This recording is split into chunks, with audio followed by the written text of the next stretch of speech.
Assalamualaikum teman-teman. Terima salam saya dari Bahasa Nias. Ya ahobu. Temanin aku coret-coret ya. Udah lama banget nggak nyoret.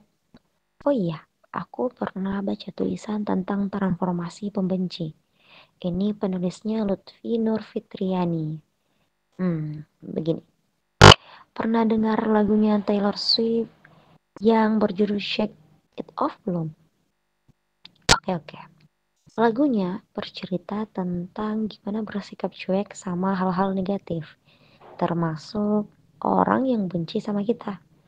Ada liriknya yang bilang, haters gonna hate.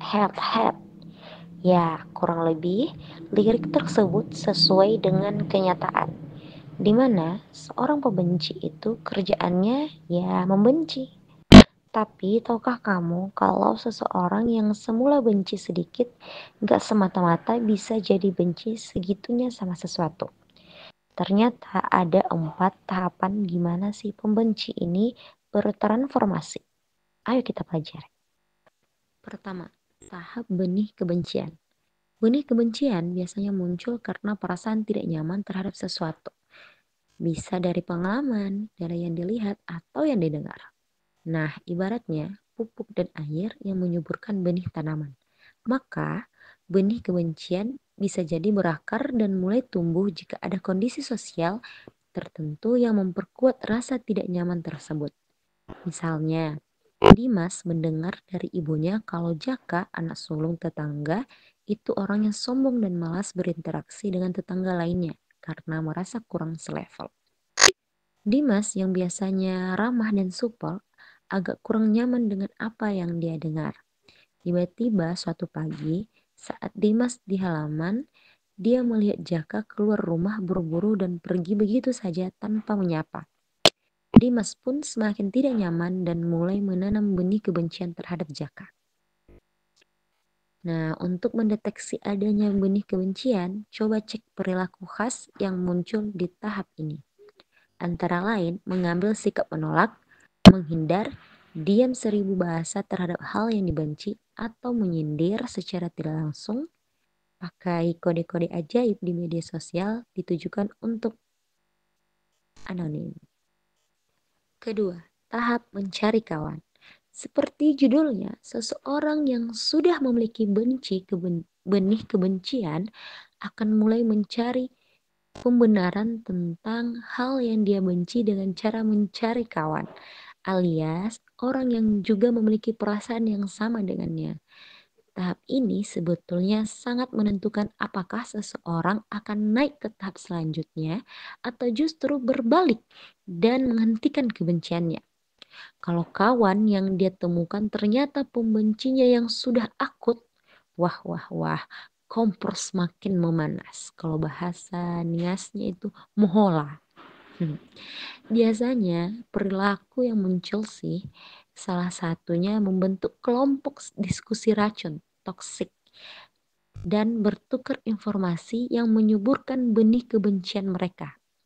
Tapi kalau orang yang ditemui tidak punya perasaan yang sama, biasanya ada 2 kemungkinan. Si pembenci akan mengevaluasi rasa bencinya atau ngacir mencari teman lain yang sependapat. Ketiga, tahap beraksi. Penyerangan-penyerangan kecil maupun besar mulai dilakukan di tahap ini. Mungkin karena merasa tidak sendiri, maka jadi lebih berani. Kayak piranha atau lele kali ya, yang kalau mengepung harus bareng-bareng atau minimal nggak sendirian banget. Aksi penyerangan pada objek atau subjek yang dibencinya bisa lewat memberikan label, menertawakan, mencemooh, mengisolasi, menghina, melakukan kerusakan ringan, mendiskriminasi, dan aksi lainnya yang dilakukan dengan tujuan menyakiti target yang dibenci supaya mengalami kerugian dalam berbagai bentuk. Keempat, takkan berhenti sampai jadi abu. Pembenci paripurna ada di tahap ini. Dia tidak akan merasa puas atau gembira hingga target yang dibencinya lebur dan tidak bernilai. Pembenci yang udah ada di tahap ini nggak akan berhenti menyerang dan membenci, bahkan dia berusaha mengumpulkan kekuatan yang lebih banyak dan besar untuk mendukungnya. Ngeri banget ya. Cara apapun akan ditempuh, meski caranya sudah tidak benar, seperti memfitnah, berbohong, menggunakan kekuatan, melakukan kerusakan besar, dan bahkan memaksa.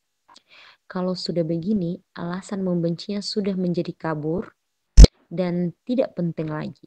Yang penting target yang dia benci semakin banyak yang tidak suka dan semakin menderita.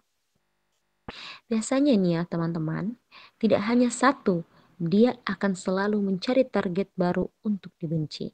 Karena tanpa benci, hidupnya akan terasa kurang seru.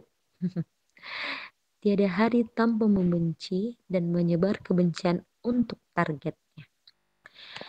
Nah, itu dia 4 tahap transformasi si pembenci.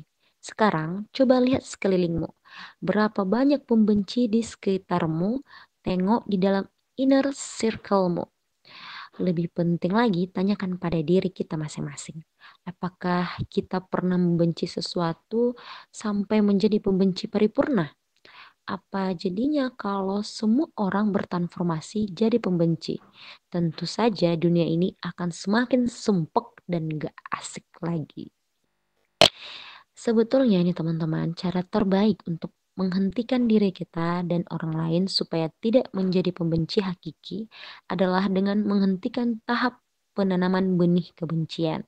Jika ada hal yang membuatmu kurang nyaman, pilihannya adalah berpikir positif, kemudian memaafkan dan lupakan. Ingatlah, ya, itu dia suara ayam. Ingatlah, tidak ada. Oke. Ingatlah, tunggu ayam ya. Ingatlah, tidak ada hal yang sempurna dan jadilah fleksibel. Pilihan lain adalah memperbaiki hal yang kamu benci menjadi hal yang lebih baik. Jika cara itu masih belum berhasil mengubahnya, kembali ke pilihan pertama, yaitu berpikir positif, maafkan dan lupakan. Jika melawan kebencian dengan kebencian, maka dunia akan penuh kebencian. Oleh karena itu, lawanlah kebencian dengan cinta, karena cinta tidak pernah salah. Ya, panjang umur kebaikan, kasih sayang, dan perdamaian. Wah, gambarnya udah selesai aja nih. Oke deh, sampai berjumpa dengan waktu ya. Dadah.